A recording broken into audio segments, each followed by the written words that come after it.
Amen. Good morning. Morning. Better is one day in your court than 1,000 elsewhere. That is our declaration.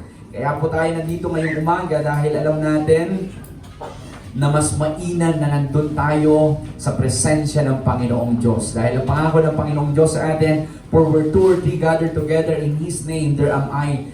He is in the midst of us. Yun po ang sabi ng salita ng Panginoon. At hindi papayag ang presensya ng Diyos na walang gagawin sa ating kalagitnaan ngayong araw po na ito. Amen. Praise God. Last day po ng 21 days natin at mamayang hapon, 6 o'clock, we invite you all to please join our last session.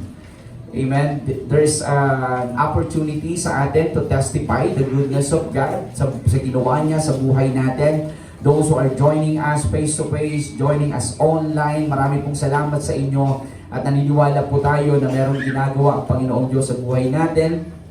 At mamaya, we can testify the goodness of God. And at the same time, after our prayer, we have eating revenge, sabi nila. Revenge eating. So anyway, we will celebrate. Amen. We have food mamaya. Okay? Kaya sa mga makaka-join or we invite you, please join us. Ayan. Naman tayo. Makalipada ito yan.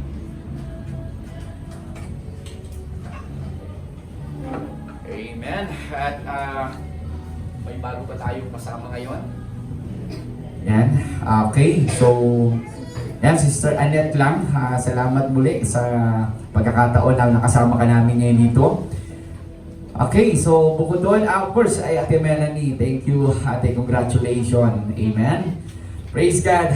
Okay. Ang pag-aaralan po natin ngayong umaga ay RIP. Gusto ba natin yon? Parang ano pala, title pala, uuwian na. Gusto ko na umuwi. Bakit naman RIP? So, madalas ginagamit natin, rest in peace. Okay, pero hindi po yun. Ang pag-aaralan po natin ngayong umaga, RIP din, pero nadagdagan ko. Okay, rest in God's presence. Amen! Okay, I encourage you to watch yung ating mga online videos po doon sa ating nag-start ng 21 Days Challenge. At nung last Friday, si Pastor Jordan nag-share sa atin about doon sa word na sela. Okay, sa Book of Psalms, meron pong nakalagay doon, kung mapapansinan natin, sela, nang ibig sabihin ay stop.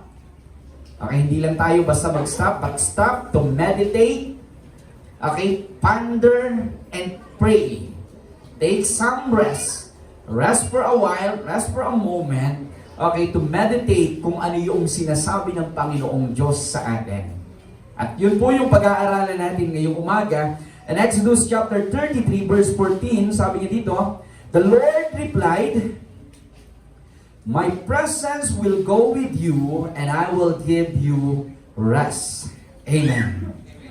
Purihin ka, Panginoon. Minsan pa po kami ay dumudulog sa iluklukan ng banal na biyaya. Binubuksan ang aming puso at isipan para sa mga salita mo na naihanda sa amin ngayong araw po na ito.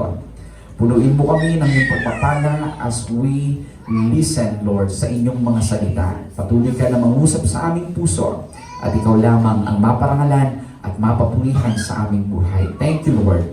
In Jesus' name, amen. Amen.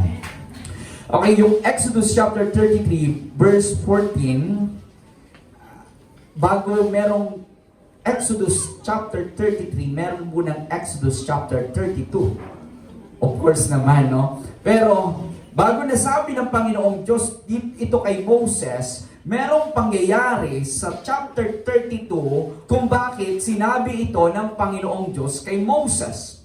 Okay, yung chapter 32, makikita natin doon na kung saan ang bayan ng Israel ay sobrang nainip sa kahihintay kay Moses. Sinabi nila kay Aaron na okay, bakit hindi na lang tayo gumawa ng ating Diyos na pwede nating makasama sa journey na ito?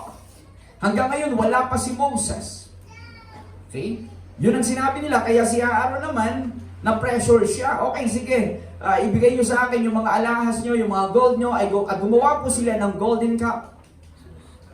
Okay, at itong idolatrous na attitude ng mga Israelites, ang isa sa pinaka-purpose nito ay para meron silang Diyos na pwede nilang utusan, pwede nilang turuan kung ano yung dapat niyang gawin para sa kanilang buhay. Okay? So kaya, gagawa na lang ako ng Diyos para na sa ganon, kung ano yung gusto ko, yun yung gagawin niya. So ganun yung attitude ng mga Israelites. Kaya in chapter 33, makikita natin kung paano nagalit ang Panginoong Diyos sa bayan ng Israel. Okay? Dahil kayo ay stiff-necked people, hindi ko kayo sasamahan sa journey at baka mapatay ko lamang kayo habang tayo ay naglalakbay. Ganun katindi yung galit ng Panginoong Diyos sa bayan ng Israel. Okay? At sobrang nalungkot ang bayan ng Israel. Sobrang nalungkot si Moses because the time na sila ay umalis sa Egypt, paulit-ulit tayo sa topic na yan, nasa 1 month na tayo, okay, nakita nila kung paano na ang presensya ng Panginoong Diyos ay nag-lead sa kanilang journey at nagbigay ng katagumpayan. Last Sunday, tinignan natin na kung paano na ang Panginoong Diyos ay kumilos at nahati ang Red Sea at sila ay patuloy na makapaglakbay. Kaya ganun po yung nangyari. So kaya, nung narinig nila yung sa Panginoong Diyos na hindi sila sasamahan, sobra po silang nalungkot at nag-iyakan.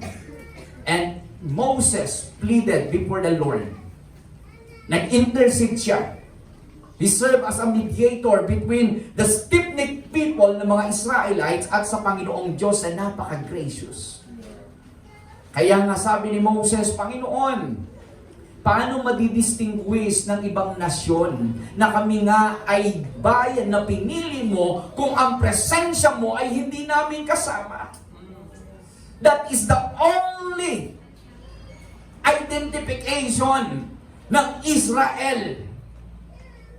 Bilang pinili ng Panginoong Diyos, walang iba kundi yung presensya ng Panginoong Diyos. At sa atin, bilang tao, how this world distinguish that we are belong to the Lord. We are the Son of God. Paano nila nadidistinguish na tayo nga ay anak ng Diyos? Pagdating sa itsura, hindi naman masyado nagkakalayo. Yeah. Pagdating sa kayamanan, hindi rin naman masyado nagkakalayo. Pagdating sa kung ano yung meron ang mga hindi mananampalataya at meron yung hindi halos walang pinagkaiba. But the only thing that can people around us identify na tayo nga ay sa Diyos, it is because of God's presence is visible to each and every one. Amen. Kaya nga po yung sharing ni Sir Mel nung nakaraan, hayaan natin na ang presensya ng Panginoong Diyos ay maging visible sa buhay natin. Hindi natin kailangan sabihin na Kristiyano ako. Madidistinguish nila yan because the presence of God is with us. Amen. Dito mo yung katabi mo. Blooming na blooming because God's presence ay nasa Kanya. Amen po? Amen. Praise God. Yun po yung katotohanan. Kaya si Moses, sabi niya doon sa verse 15, Lord, if your presence does not go with us, do not send us up from here. Kung hindi rin lamang namin kasama ang iyong presensya doon sa promised land, kahit punong-puno ng pagpapala, nagpo-flow ang milk and honey, at pagkatapos wala ang iyong presensya, huwag mo na kaming dalhin doon. Yung tipo na may pupuntahan ka, pero kung alam mo na yung tao na gusto mong makasama ay hindi pupunta, hindi ka na rin pupunta. May mga ganun ba sa atin minsan? Sama ka. Kasi gusto ko sumama eh. O gusto ko rin, pero hindi talaga ako pwedeng sumama. Ayun. Kaya nga ako sasama dahil sasama ka eh. Naisipan natin yun. May mga ganung tao. Di ba?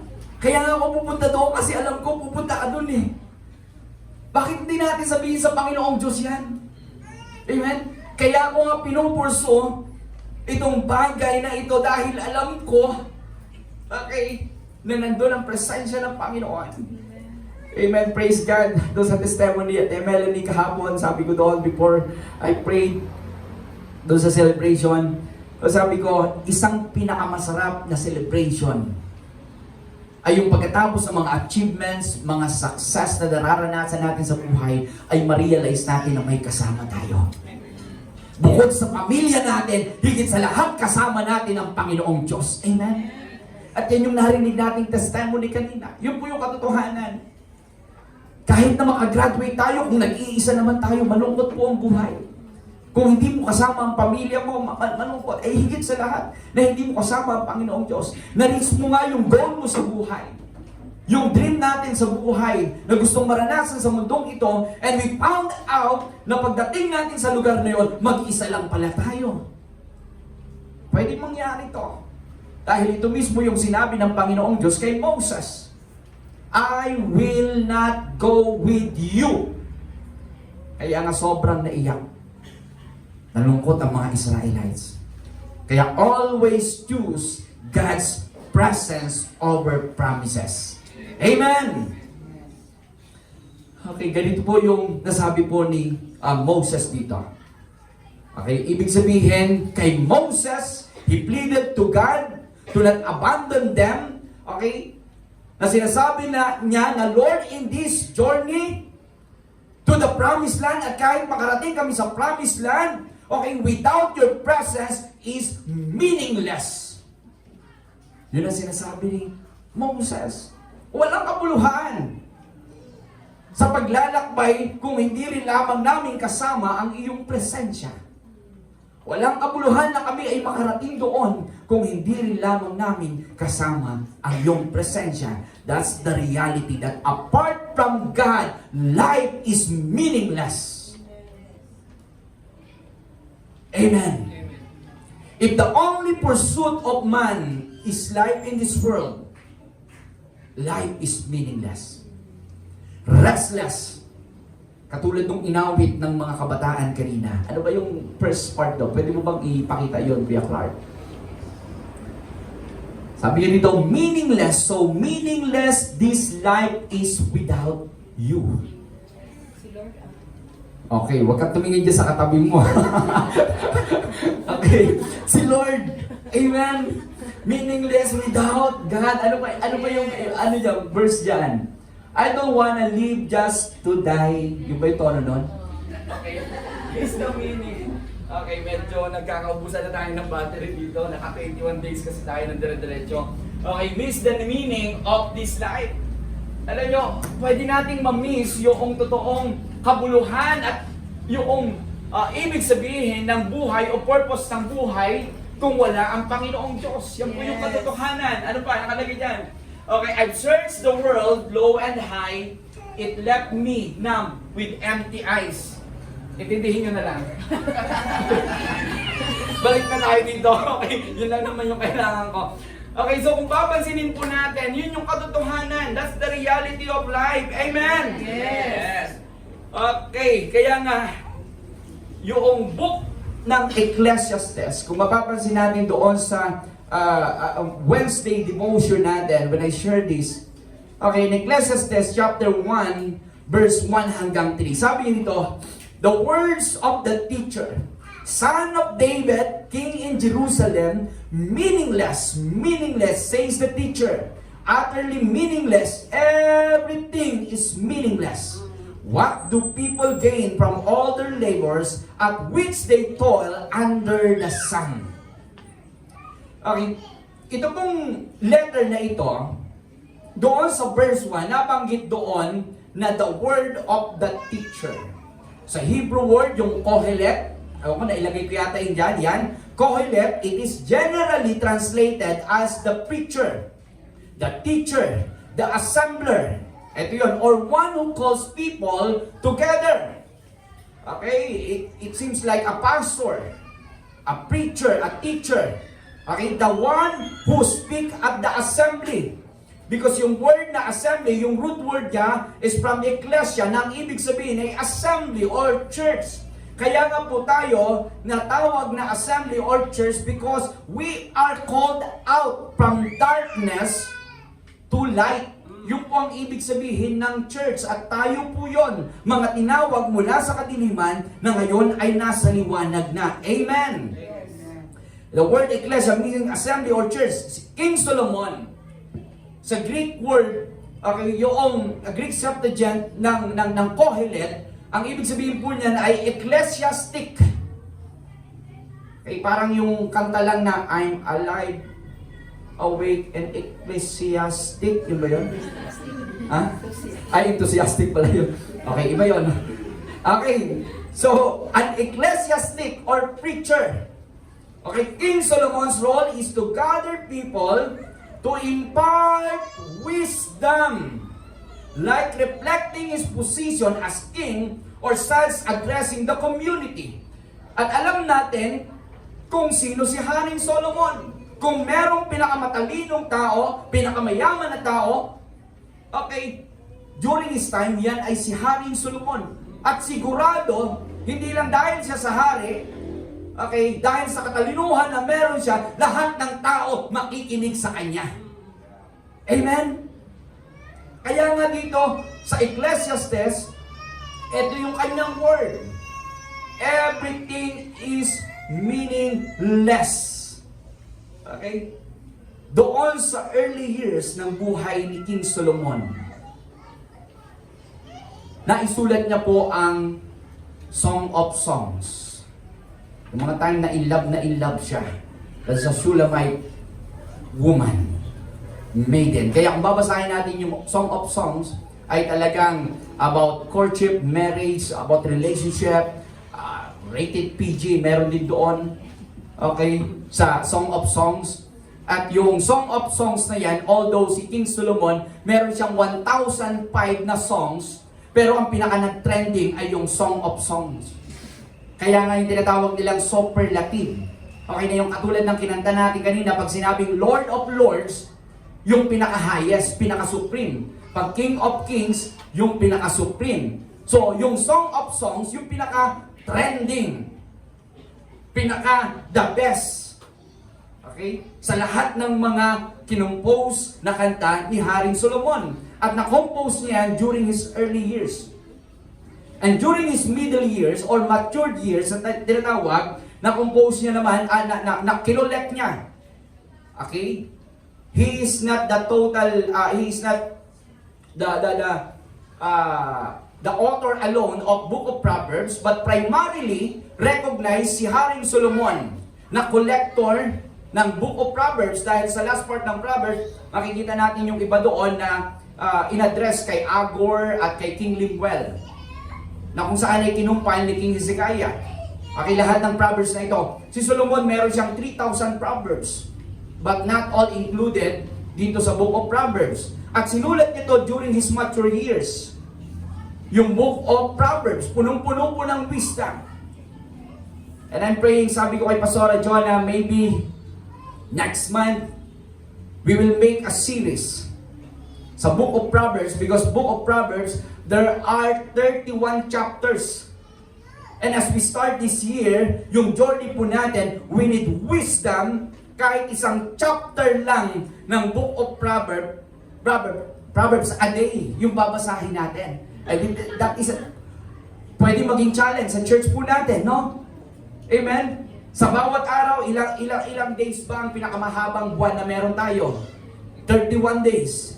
At 31 chapter ang Book of Proverbs. Kaya I will talk siguro sa mga magpag-preach dito na we will pray. If it is God wants us to receive, okay, pag-aaralan po natin yon. Ito po yun, Book of Proverbs during his matured years. Pero yung Ecclesiastes, okay, naisulat niya ito during his declining years. During his old age. Ibig sabihin, before he died. Isinulat niya ito. At ang tao kapag malapit ng mamatay, hindi na yan magbibili ng kung ano-ano pa na walang mga kabagay-bagay. Pag magbibili niyan, yung seryoso na talaga. Amen? At bukod doon, kung isinulat niya to, during his old years or declining years, yun yung mga bagay na napagtanto niya sa buhay. Ang daming tanto. Na-realize, English kasi dito, na-realize, napagtanto, sabi sa Tagalog, ibig sabihin, okay, ito yung talagang kabuuan ng lahat ng kanyang natutunan. Amen? Yung Ecclesiastes, kaya sabi niya doon, meaningless. Bakit niya nasabi na meaningless? Life under the sun. Ibig sabihin, because life apart from God is meaningless. Okay, kaya nga yung main theme, okay, ng Ecclesiastes, ang ibig sabihin, the meaningless of life apart from God. And it is a search for purpose. At hindi kayang masumpungan yung purpose ng buhay doon sa mga bagay na nandito lamang sa mundong ito. Kaya nga sabi niya doon, everything is meaningless, says the teacher, completely meaningless. What do people get for all their hard works under the sun? Generations come and generations go, but the earth never changes. Isumot lang nga iso. Pag sinabing life under the sun, it refers to a human existence focused only doon sa worldly things na hindi nire-recognize ang Panginoong Diyos sa kanyang buhay. Life under the sun, focusing on temporal things sa mundong ito without acknowledging eternal blessing that comes from God. And that is life under the sun. Life under the sun, eto, nakapokus yung view ng tao sa horizontal view. Na kung ano yung nangyayari sa paligid dito, and instead of focusing also doon sa upward, o kaya naman, ano ba yung pataas? Vertical view. Ayaw tumingala. Okay, kundi nakatingin lang sa paligid. That is life under the sun.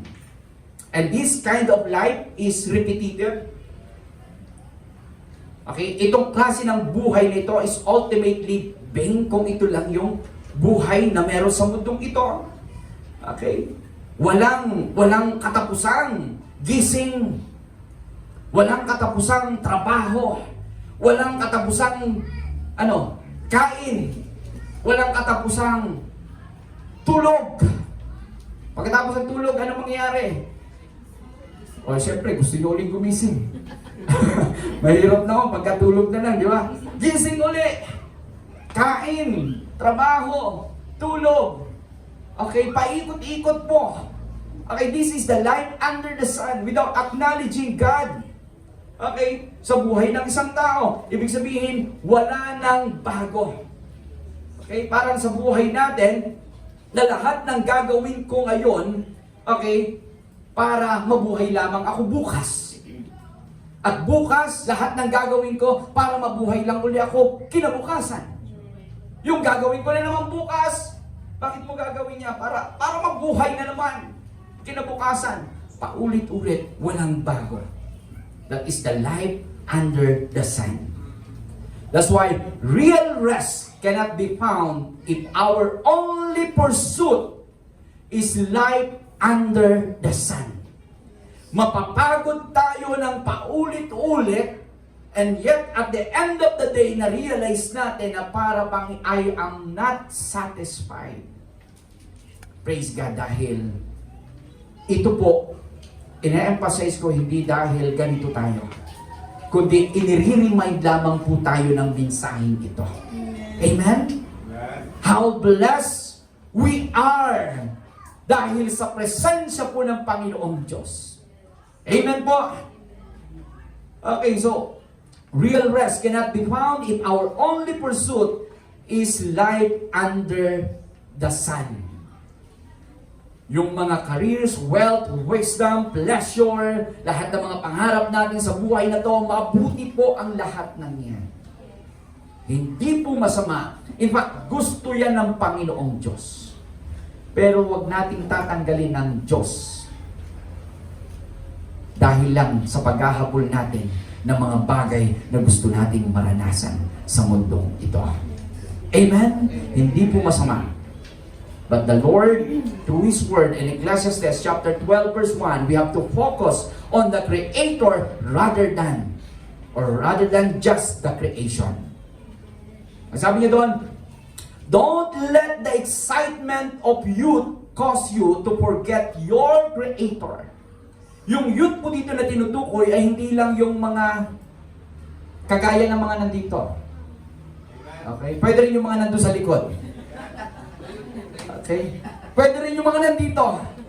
Dahil yung youth na tinutukoy dito ay sa mga panahon na tayo ay may lakas pa at may sigla. Amen? Remember your Creator in the days of your youth before the days of trouble come. Sabi doon, when you will say, I'll find the pleasure in them. Kaya nga ang focus natin hindi lang sa creation, kundi sa Creator. Amen?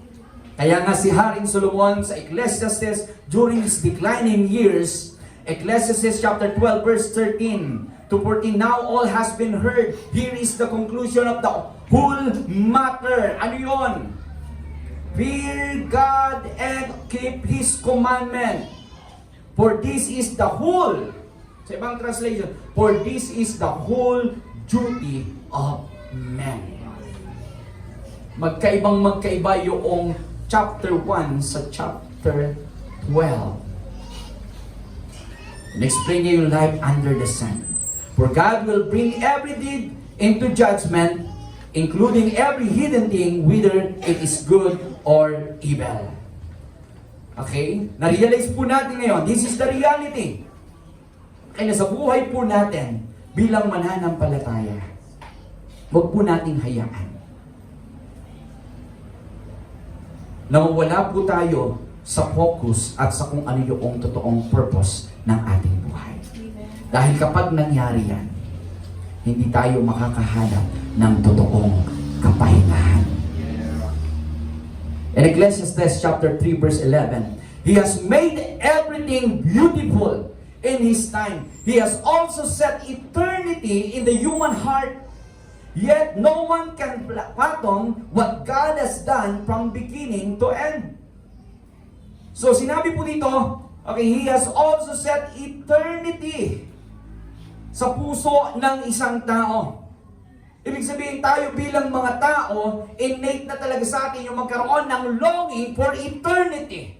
Kaya wala pong satisfaction if we are trying to pursue lamang dahil naglulong tayo sa buhay na to, we are trying to pursue and feel yung longingness natin ng mga bagay sa mundong ito, wala pa rin pong satisfaction at contentment. Why? Hindi kayang punuin nito yung eternal na kailangan ng puso ng isang tao. Yes. Amen. Kaya nga po, ang pwede lamang pumuno nito ay walang iba kundi ang Panginoong Diyos sa pamamagitan ni Jesus Christ.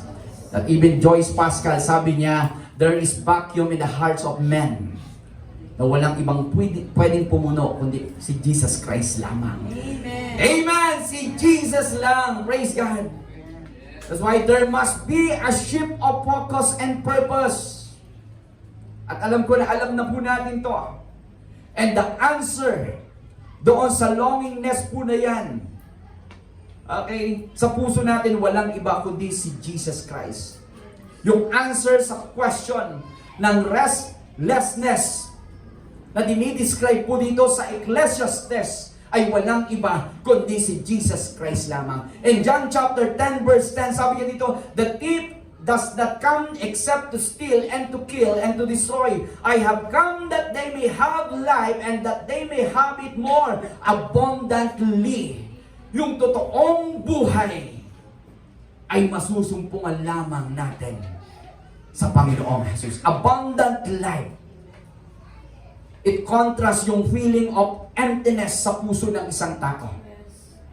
It contrasts yung feeling of dissatisfaction sa puso ng isang tao. Yan po yung ibig sabihin ng abundant life. Yung pagkakaroon ng fulfilling na pamumuhay at purposeful na buhay na nagbibigay ng kaluguran sa ating Panginoong Diyos. Hindi lang po yung pagkakaroon ng eternal life, but having a fulfillment in this life because of God. Amen. Because of Jesus Christ. Praise God. Ayaw nating mabuhay for the sake na gusto lang natin buhay sa mundong ito. Gusto natin mabuhay at magkaroon ng totoong buhay. Amen? Sabihin mo sa katabi mo, mabuhay ka, kapatid. Ibig sabihin na mabuhay ka, okay? Fulfilling at purposeful that bring glory to our God. Amen. Kaya nga dito natin makikita that life under the sun, S-U-N, earthly perspective of life or life without God. Okay? Ano pong mangyayari? Life under the sun, S-U-N, is temporary. But life under the sun, o S-O-N, life with Jesus is eternal life. Amen. Okay, life under the sun, S-U-N, is meaningless, but life under the sun is meaningful. Mahanap po natin yung totoong meaning ng buhay po natin. Hindi sa kung sino mang tao, kundi higit sa lahat sa Panginoong Jesus, dahil siya mismo ang nagbigay ng buhay sa akin. Kahit sabi ni Paul, kung ako man ay may buhay, hindi na ako nabubuhay para sa akin, kundi ako ay nabubuhay sa nag-alay ng buhay para sa akin na walang iba kundi si Jesus Christ. For me to live is Christ and to die is gain. Philippians 1:21, kung hindi ako nagkakamali. Yan po ang sabi ni Paul. Life under the sun, S-U-N, is emptiness. But life under the sun, S-O-N, is being fulfillment. Amen. Life under the sun is hopeless. But life under the sun is hopeful. Amen. Kaya yung mga namumuhay para kay Kristo, punong-puno yan ng pag-asa. Amen. Hindi tayo hopeless, mga kapatid, dahil merong pangako ang Panginoong Diyos sa atin. Yan ay sa pamamagitan ni Jesus Christ. Amen. Kaya po isang napakalaking blessing po sa atin yan. We are trusting the Lord Jesus Christ to fulfill kung ano man yung prinamis niya po sa atin na hindi kayang masumpungan sa worldly pursuit lamang. Life under the sun, or S-U-N, is restless. But life under the sun, there is real rest. Amen. There is true satisfaction. Jesus Christ, sinasatisfy niya po yung deep longing ng heart natin. Kaya nga sa kanyang presensya, may sapat po na kagalakan. Yun po ang ibig sabihin ng abundant life na ipinangako ng Panginoong Diyos na masusumpungan lamang sa pamamagitan ni Kristo. Amen? Kaya sabi ko kanina, there must be a shift of focus. Instead of focusing only of the things of this world, let us continually focus on God, our Creator. Pag naiba po yung focus natin, sigurado ako, kahit hindi mo alam yung purpose mo sa una, doon mo marirealize na mas magiging purposeful na yung buhay natin. Dahil yung direksyon na tinatahak po natin, meron ng patutunguhan dahil tayo ay nakapokus sa Panginoong Diyos. Amen. Praise God, ang sarap palang maging Kristiyano. Amen. Oh, hindi ko po alam kung nai-enjoy natin yung pagiging Kristiyano natin. Pero yan po yung katotohanan. Okay. Balik po tayo doon sa text natin. Bago pa tayo makarating sa Book of Revelation. Amen. Exodus chapter 33 verse 14. You know, life is meaningless apart from God. Huwag nating ma-misinterpret yun, ha. Baka iniisip natin, wala namang kabuluhan ng buhay sa mundong ito eh. paunahan na lang kung sino mauna. Wala pong ganon. Walang kabuluhan ng buhay sa mundong ito kung wala si Kristo. Yun po yun. May karugtong yun. Meaningless pag wala ang Diyos. Okay, pero pag may Diyos, sabi ko kanina, makabuluhan na. Amen? Fulfilling na. Okay? So, sabi dito, yung context ng Exodus 33 verse 14, nasabi ko na yan kanina. Pero ano bang klaseng rest talaga ito? My presence will go with you and I will give you rest. Okay, sinabi ni Galito dahil galit nga siya doon sa ginawa nila sa chapter 32. Okay? Na sumamba sila sa golden cup na mismong sila ang gumawa. Okay, at yung sa chapter 33 makikita natin dito, then the Lord said to Moses, leave this place. You and the people you brought up out of Egypt and go up to the land I promised on oath to Abraham, Isaac, and Jacob. I will give it to your descendant. I will send an angel before you. Kasama naman yung angel eh. Okay. You and drive out the Canaanites, Amorites, Hittites, Perizzites, Hivites, and Jebusites. Go up to the land flowing with milk and honey. Punong-puno ng pagpapala. But I will not go with you.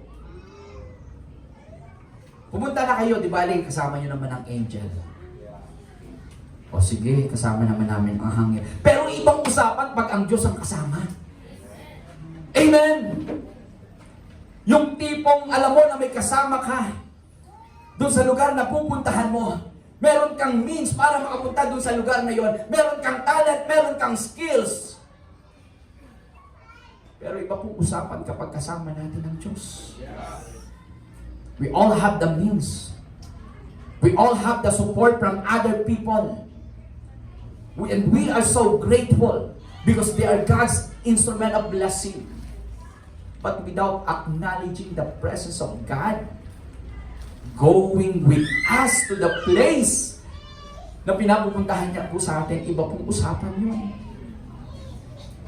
May pangako. Okay na kung saan magpo-flow ang milk and honey. Pero ibang usapan nga, katulad nga nung sinabi ni Moses. You know, nung sinabi ng Panginoong Diyos sa bayan ng Israel, my presence will go with you and I will give you rest. God promised His personal presence, abiding presence that gives guidance, comfort sa bayan po ng Israel. Hindi po ito, iba kasi pagka tao lang ang kasama natin. At kung ano lang yung galing ang kasama natin, iba po ang confidence, yung nararamdaman kapag alam natin na ang Diyos ang kasama natin. Yun yung tinatawag na spiritual confidence. Amen! Na alam mo na anuman ang kakaharapin natin along the journey, ang Diyos na kasama natin na makapangyarihan, pwede na gumawa ng katagumpayan higit pa doon sa mga bagay na ating inaasahan. Amen! Kaya rest is found in God's companionship. And this is His promise. Providing comfort, peace, kahit na may mga trials, may mga circumstances, may mga challenge. Kaya po yung rest na sinasabi ng Panginoong Diyos dito ay yung companionship niya sa atin. At dapat po nating ma-recognize yun. The word rest here is nowak. Ibig sabihin, settle down, remain. I will remain in you. It implies po yung pagkakaroon ng stability sa buhay natin kahit na may mga circumstances at challenges sa pinagdadaanan, stable ka. Why? Because you know that God's presence is with us. Amen. Yung tipong sinasabi sa atin ng Panginoong Diyos, sasamahan kita kahit saan ka magpunta. Amen? Alam nyo ba, na-experience pa natin na sabihin minsan sa tao, alam mo, nakakapagod kang kasama. Yes daw, sabi ni Kuya Jan. May mga ganun eh, that's the reality. Kapag ang kasama lamang natin tao, medyo nakakapagod nga eh. Ay, we are limited in so many ways. Marami tayong bagay na hindi kayang gawin para doon sa isang tao. May mga kanya-kanya tayong kahinaan na pwedeng mag-disappoint at maging dahilan ng frustration doon sa kapwan po natin. Kaya minsan nasasabi natin sa tao, alam mo, hindi naman doon sa trabaho ako napagod, doon sa mga kasama ko sa trabaho. Nabanggit niyo na ba yun minsan natin, Alma? Di ba? Di ba, may mga ganun eh. Na-stress ka hindi doon sa klase ng trabaho, kundi doon sa mga kasama mo. Kaya, pag tayo ay napapagod, tumingin ka sa paligid mo, sino mga kasama ko? Pagod na tao. Okay. Yung kasama ko lang naman yung asawa ko. Parehas kayo po napagod. Okay lang yan. Kaya nga kahit sa mga pagkakataon na pagod na sa pagsasama, okay, hindi pwedeng ganyan lang kayong dalawa, kundi both of you, both of us, let us continually develop and acknowledge yung companionship ng Panginoong Diyos, even the area of marriage relationship. Amen! Praise God. Baka naman ang kasama ko lang lagi ikaw. Pwede bang si Lord naman ang kasama ko next time? Amen! Ikaw na lang ang kausap ko lagi. Tapos pag sasabihin mo, gusto mo ngayon na. Pwede bang si Lord naman ang kausapin ko? Ikaw na lang lagi ang pinapakinggan ko. Pwede bang si Lord naman ang pakinggan ko? Amen! Napaka-importante po yun. Doon po tayo. Kaya pag sinabi naman ng asawa natin yon, o itong ibang tao, sige po. Sige lang. Kausapin mo na si Lord. Okay, so importante po yun. Ini-evaluate natin kung sino kasama. Baka kasama na lang natin lagi ay yung mga kasama natin sa trabaho. Baka kasama na lang natin lagi ay yung cellphone natin at social media na kailangan lagi tayong updated. Hindi natin na-acknowledge na Panginoong Diyos lagi tayong sinasamahan. Hindi lang natin ma-recognize at ayaw lang natin i-recognize. Amen? Parang ayaw niyo. Amen. Amen! Praise God! Kaya pag napapagod tayo, tanongin natin yung sarili natin, sino kayang kasama ko sa buong maghapon na ito? Baka naman hindi ko na-acknowledge ang presensya ng Panginoong Diyos. Rest. God promises, okay, to Moses, His accompaniment. Amen? Hindi lamang stop doon sa trabaho o sa journey, kundi ibig sabihin, pinaalala ng Panginoong Diyos kay Moses, okay, sasamahan ko kayo. Personally. Amen. Sinasabi ng Panginoong Diyos kay Moses, Moses, you are not alone in this journey. At pwede rin sabihin sa atin ng Panginoong Diyos yan. Amen. My child, you are not alone in this journey. Remember that, na kung tayo ay nakakaranas ng kapaguran, hindi po tayo mag-iisang naglalakbay. Sa buhay po na ito, kasama po natin ang Panginoong Diyos. Amen. And this is similar to Jesus Christ's invitation like what we have heard last Friday. In Matthew chapter 11 verse 28, ang target ko lang 11:30 matapos na ako. Okay. Pero yung another 30 minutes, bahala na si Lord. Okay. Anyway, Matthew 11:28, malapit na pa akong matapos. Come to me, all you who are weary and burdened, and I will give you rest. Take my yoke upon you and learn from me, for I am gentle and humble in heart, and you will find rest for your souls. Amen. Yan po ang sabi ni Jesus Christ. Jesus Christ is offering a companionship doon sa isang kaluluwa na pagod na. Amen. Huwag kung kani-kanino ka pumupunta. Sabi ni Jesus Christ, come to me, and I will give you rest. Amen. Praise God. Because all of us, tayo po ay ini-invite sa ganyang bagay. Kung sa mga pagkakataon na para bang na-realize natin, oh nga, bakit ako napapagod kasi ganito? Balik lamang ulit po tayo sa Panginoon. It is not an invitation to a religion, but it is an invitation to a relationship. It is not just an invitation to rules and regulation na sinasabi na sa atin. Pakinang salita ng Panginoon. But it is an invitation to rest in His presence. Amen. Yan po yung nagbibigay ng rest sa atin.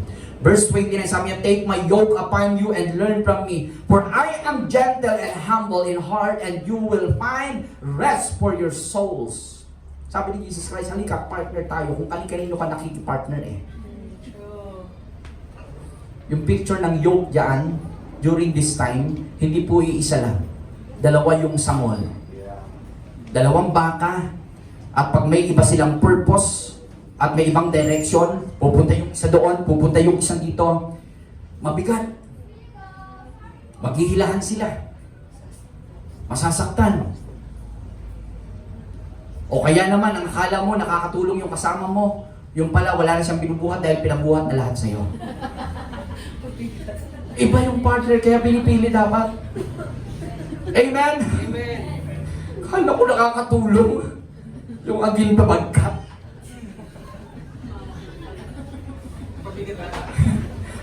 Artista lang pala, no? Okay, may mga ganon minsan. Oh, hindi ka naman talaga tinutulungan.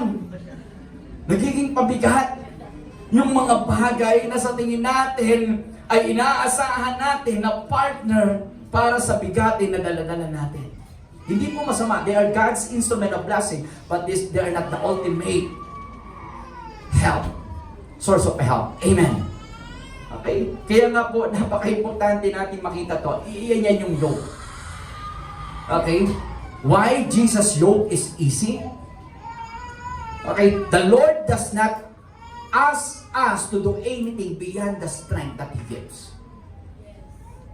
That is the reason why the Lord's yoke is easy. Alam niya yung capacity natin na pag-aralan natin yan doon sa word na way out. 1 Corinthians chapter 10 verse 13. No temptation has seized you except what is common to man, but God is faithful. He will not let you be tempted beyond what you can bear. But He is faithful. He will provide a way out so that we can stand up under it. Pangalawa, why Jesus' yoke is easy? Because the Lord helps us every step of the way. Amen? When God sent us, He accompanied us. Amen? Yung tipong story ng footprints in the sand. Na yung kwento niya, naglalakad ako doon sa print ng sand, alam ko may kasama ako at yun ang Panginoong Diyos.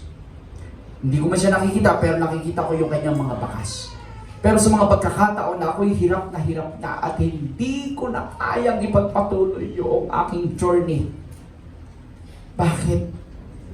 Nakikita ko isang pares na lang ng paa yung nandun sa sand. At sabi niya, Lord, iniwan mo ba ako? Bakit sa mga panahon na kung ako ay may pinagdadaanan, doon mo naman ako iniiwan? Pero sabi ng story, sabi ng Diyos, actually hindi kita iniwan. Yung nakikita mong bakas na yan sa buhangin, sa akin yan. Hindi mo na kasi kayang lumakad. Hindi mo na kasi kayang ipagpatuloy pa yung lakbayin. Kaya ang ginawa ko, binuhat na kita. Amen!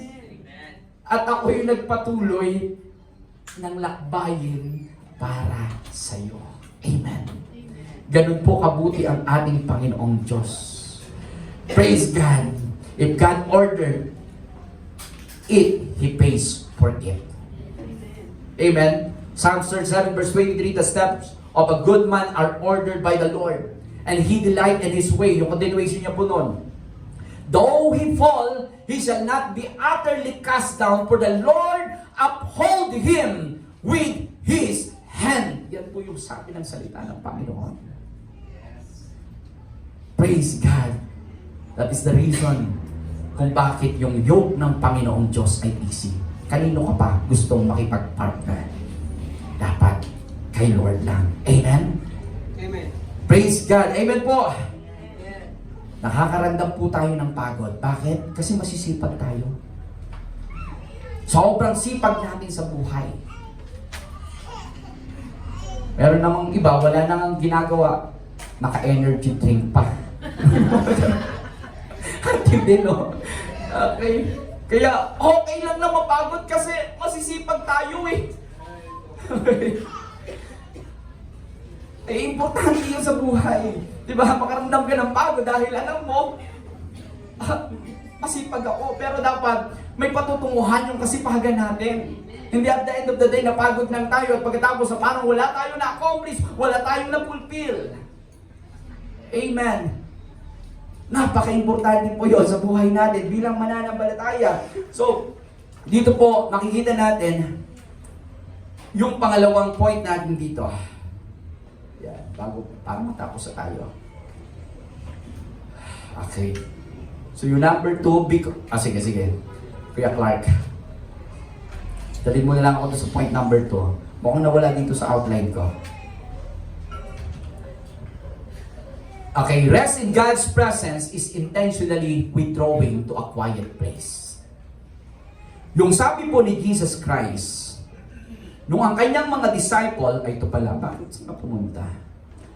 In Mark chapter 31, verse 32, sabi ni Jesus Christ sa kanyang mga disciples, "Come with me by yourselves to a quiet place and get some rest." Okay?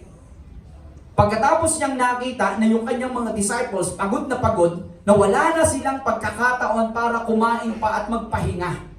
Hindi in-ignore yun ni Jesus Christ. Okay lang yan, disciple ko kayo eh. Dapat lang hindi kayo mapagod at hindi kayo magpahinga. Hindi sinabing gano'n. Ang sabi ni Jesus Christ, "Come with me by yourself to a quiet place and get some rest." Hindi po against sa Panginoong Diyos sa rest. Hina-highlights po nito yung kahalagahan po ng withdrawal mula po doon sa crowds o doon sa mga trabaho na ginagawa po natin at mag-spend ng quiet time with the Lord Jesus Christ. Amen. And that where we can find our real rest. Bukod doon sa companionship, yung desire na magkaroon ng quiet time with the Lord Jesus Christ. Amen. Kaya, eto pong mga disciples ni Jesus Christ, hindi sinabi ni Jesus sa kanila, "Come to me sa quiet place." Dahil, hindi niya sinabi ito dahil gusto niya lang. Kundi si Jesus Christ mismo, He set an example sa kanyang mga disciples. Every time He ministered to the people, okay, He usually withdraw Himself and go to a quiet place and talk to the Father. Yan po yung ginagawa ni Jesus Christ in Luke chapter 5 verse 16. But Jesus often withdraw to lonely places and pray. Yun po yung ginagawa ni Jesus Christ. And Mark chapter 1 verse 35, binanggit din po dito, early in the morning, while it was still dark, He went to a solitary place. Yan po yung ginagawa ni Jesus Christ. Kaya alam niya yung solusyon dun sa kapaguran na nararanasan ng kanyang mga disciples. They really need a quiet time with the Lord. Amen. Kaya sinabi niya, "Come with me." Okay, sige, dahil pagod kayo, tumigil muna kayo, magbakasyon muna kayo. Hindi niya sinabi na gano'n. Although, kailangan magbakasyon. Pero hindi ibig sabihin, nagbakasyon tayo, kinalimutan na natin ang Diyos. Let's take that opportunity. Kung meron man na Sabbath rest tayo, let's take that opportunity to spend time talking with the Lord Jesus Christ. Kaya yung tipong nag-day off nga tayo, pero during day off natin, parang hindi naman tayo nakapagpahinga. Dahil nag-day off nga tayo, ang dami rin naman natin ginagawa, wala namang problema yun eh. Sana. Pero yung day off sana, i-designate din natin, hindi lamang para magkaroon ng time para sa sarili natin at gawin natin kung ano yung gusto natin. Let's take that opportunity to spend time with the Lord Jesus Christ. Amen? Ang sarap nung may iwan ka sa bahay, lahat sila aalis, tapos ikaw lang yung mag-isa na may iwan sa bahay.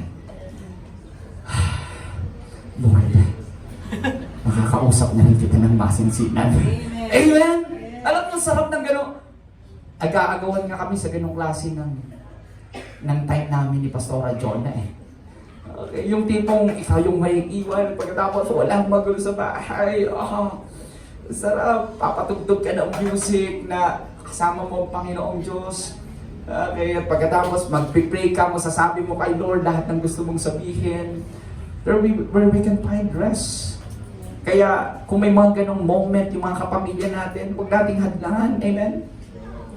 Sabi ko nga, yung nanay ni John Wesley, 19 sila yata na magkakapatid. Kapag tinalukbong niya na yung apron niya sa kanya, wala nang pwedeng mag-disturb sa kanya because he is resting in the presence of God. Ang dami niya. Pero yung dami niyang anak. Namamani siya, 19, kung ikaw nagkakamali. Pero once na nakita na nila, yung nanay nila nakaluhod, katalukbong ng apron. Okay, nagre-rest si nanay sa presence ni Lord. Amen? Pwede ba natin gawin yon? Praise God. Pwede nyo naman gawin sa trabaho yan, pero pagka sa break time. Nagtatrabaho sila daw. Working time, I'm resting in the presence of God. Oy, halika na dito!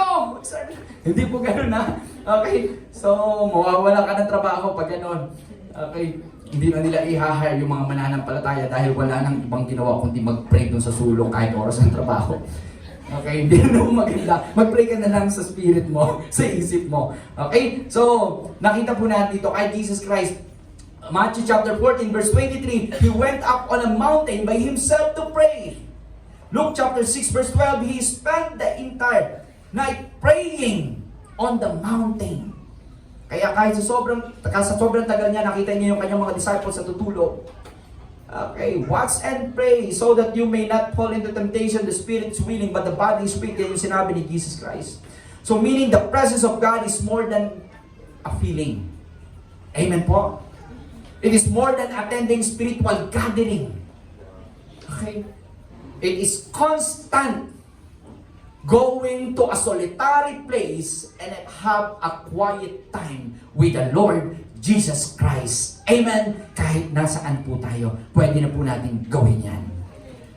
And it is not an option if we are a Christian. Hindi po option ito. Necessity po ito sa buhay ng isang mananampalataya. Dahil kung hindi natin gagawin to intentionally, magkakaproblema tayo. Okay? Kahit pa yung ginagawa natin ay ministry. Kami nilook forward namin parang this week, we will be going with Ate Hasmin doon sa ITC sa Manila. At sabi ni Pastora Jonah, may time tayo na tayo makapag-reflect, uupo, mag-receive.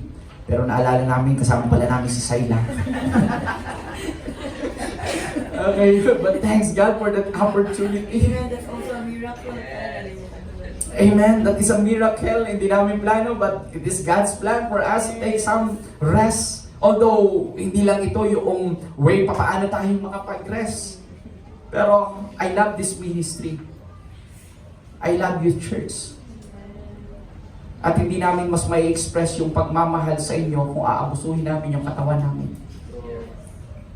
At kung wala din kaming lalong time or quiet time with the Lord Jesus Christ.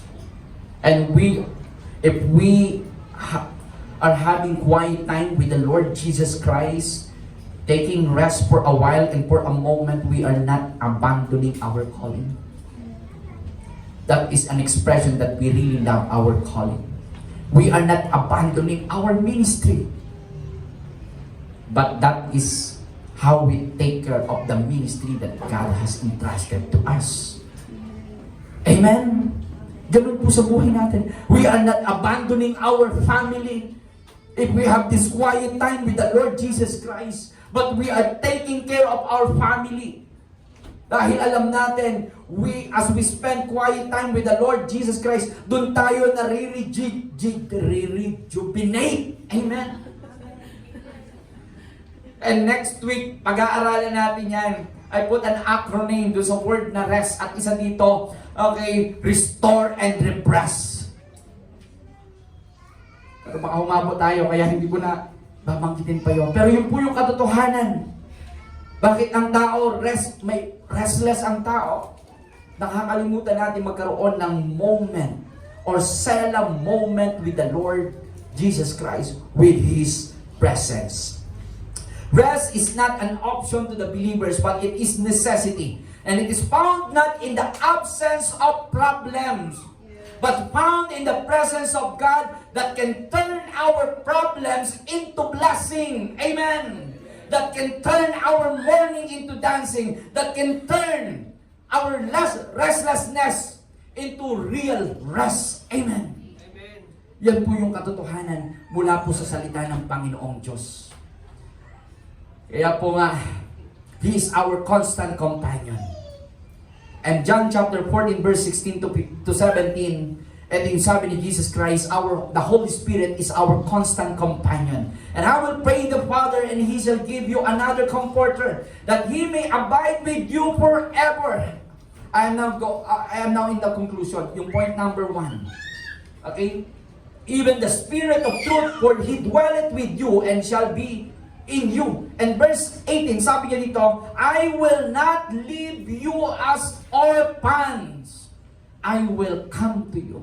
So rest in His presence is about companionship, recognizing His presence. At yung pangalawa po, rest in His presence is intentionally going to a quiet place with the Lord Jesus Christ. Having a solemn moment to pray, ponder, and meditate what God wants us to do and to receive. Amen. Praise God. Sabi po ni Kerry ten Boom, isa po siyang Dutch Christian. Probably Dutch, yun ba yun? Dutch. Okay, mga tao sa Netherlands. Okay, nakasurvive po siya sa Nazi during Holocaust ng mga Israelites. At sila yung tumutulong sa mga Hudyo na nag-a-accommodate. Okay, yung mga Hudyo na pinapatay, sila yung isa sa mga naging takbuhan na family. At ito yung isang quotation niya, sabi niya, if you look to the world, you'll be distressed. If you look within, you'll be depressed. If you look at God, you'll be at rest. Amen. Tumayo nga po tayong lahat. Praise God. Hallelujah. Wala man yung ibang mga practical ways na tinitignan natin kung paano ba talaga makapag-rest. Pero yung alam natin that God remains in us. He accompany us sa journey po natin. That is real rest. And as we sing this song, awitin nga natin yung worship song natin. Let's take a moment na magkaroon ng quiet time with the Lord Jesus Christ. Kahit nandito lang tayo sa church, paano kung magkakaroon ng quiet time just between you and God? Huwag mo munang kalabitin niyang katabi mo. O huwag mo munang tignan niyang katabi mo. Sabi ko nga kanina, ang kausapin muna natin at tignan natin ay ang Diyos. Nabigyan tayo ng opportunity to talk with the Lord, to listen from Him, to say anything we want. Amen. It's between you and God. It's intentional decision. Lord, I want to have a quiet time with you just for a moment. And let it be our practice. Hindi lang bahagi ng buhay po natin, let it be our attitude kahit saan po na tayo. Amen. Let's worship the Lord. Hallelujah. Thank you, Jesus. Thank you, Jesus. Oh, yes, Lord. You are great, Father. Thank you, Lord, for your presence. There's real rest in your presence, oh God.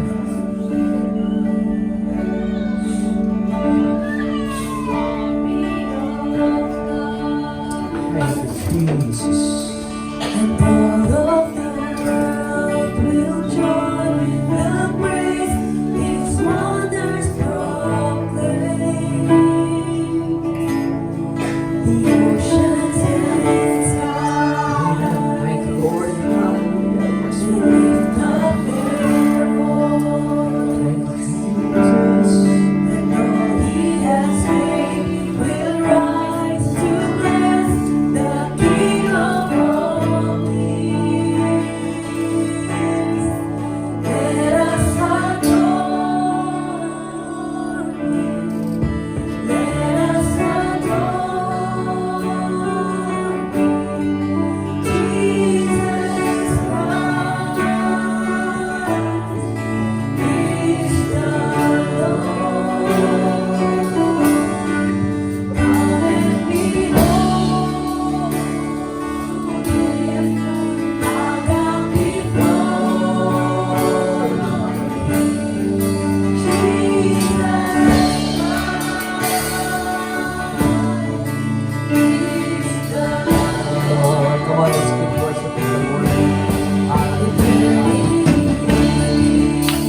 Yes, Father. We can only find real rest in your presence, O God. Knowing that you accompany us sa anumang sitwasyon na aming pinagdadaanan. And thank you, Lord, for the opportunity and for the privilege to have a solemn moment, to have a quiet time with you, O Lord. You know, in Matthew chapter 12, verse 8, for the Son of Man is Lord, even over the Sabbath. So yung mga Pharisee, mga Sadducee, kinokondemn nila yung mga disciples because they are doing something in the day of rest. Pero sinabi ni Jesus Christ, the Son of Man is the Lord over the Sabbath. Hindi po against ang Panginoong Diyos sa Sabbath o kaya sa rest. Rest day. Pero even in our time of rest, remember that our Lord is Jesus Christ. At nararapat siya na patuloy na maging Panginoon ng buhay natin. Na kahit sa mga time na gusto nating magpahinga, it should be glorifying to our God. That's why the question is, anong ginagawa po natin sa mga time na tayo ay nagpapahinga? Are we keep glorifying the Lord? Spending time with His presence, talking with Him? He is still the Lord. Hallelujah. Thank you, Lord. We magnify your name. We honor you for the words that we have heard today. Thank you, Jesus. At sa sobrang mahal mo sa aming Panginoon, ayaw mo na i-abuse po namin yung aming katawan. Ayaw mo na mag-focus kami sa mga bagay na pang-temporary lamang. Dahil sa sobrang pagmamahal mo sa amin, Panginoon, patuloy mo kaming pinapaalalahanan na ang pangako ng iyong presensya ay lagi namin kasama kahit sa mga panahon na kami ay napapagod, nabibigatan, na tumaharap sa iba't ibang pagsubok ng buhay. Thank you so much for reminding us, Father, to always recognize and realize that your presence is with us. You are our Emmanuel. Hindi po namin kailangang suluhin, Panginoon, yung journey. Hindi po namin kailangan gawing mag-isa yung trabaho. Hindi po namin kailangan akuin lahat ng responsibilidad.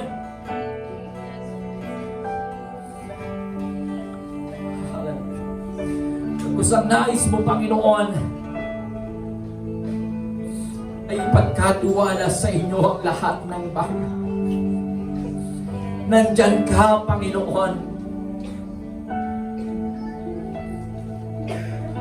Nangako na hindi kami iiwan ni pababayaan man. And thank you so much, Father. Kaya katulad ni Moses, we can even say, Lord, that if your presence does not go with us this year, 2026, our 2026 is meaningless.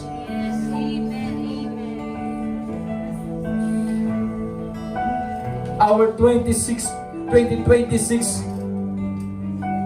is restless without your presence, oh God.